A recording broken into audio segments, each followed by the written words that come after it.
Ya, masalah gastrik. Kurang daripada 24 jam, sakit gastrik saya yang alami selama 5-6 tahun hilang. Sakit yang saya alami ialah sakit gastrik yang kronik. Kronik maknanya lapisan perut saya mula luka dan berdarah. Okay, so bila I buang air besar ataupun buang air kecil, dia akan bercampur dengan darah juga. Alright? So pagi tu bila bangun tidur, I tak boleh nak terus keluar daripada katil. I kena masuk balik macam jadi baby fetal position, lebih kurang 30 hingga 45 minit. Bagi sakit dia kurang. Bila saya kata sakit tu, ialah usus besar dengan usus kecil saya melingkar. Okey, bila melingkar dia akan ibarat kita memulas kain untuk keluarkan air kan.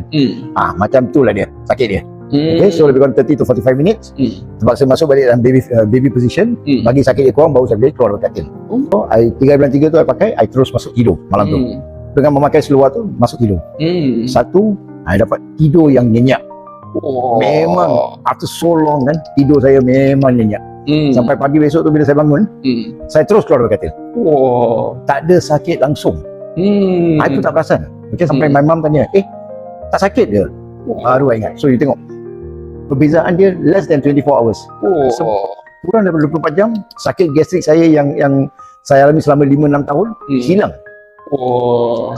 Sehingga hari ini saya masih menggunakan seluar dia sehingga hari ini, dan juga menggunakan seluar stokin Alora. Okay. Selain itu saya juga menggunakan boxer.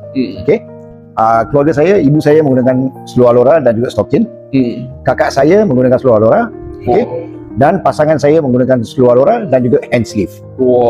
Satu keluarga benar. Sebab mereka dah lihat keberkesanan seluar tersebut pada saya. So dia pun tanya macam mana saya nak mendapatkan seluar tu. Thank you, terima kasih. Ya, sama-sama.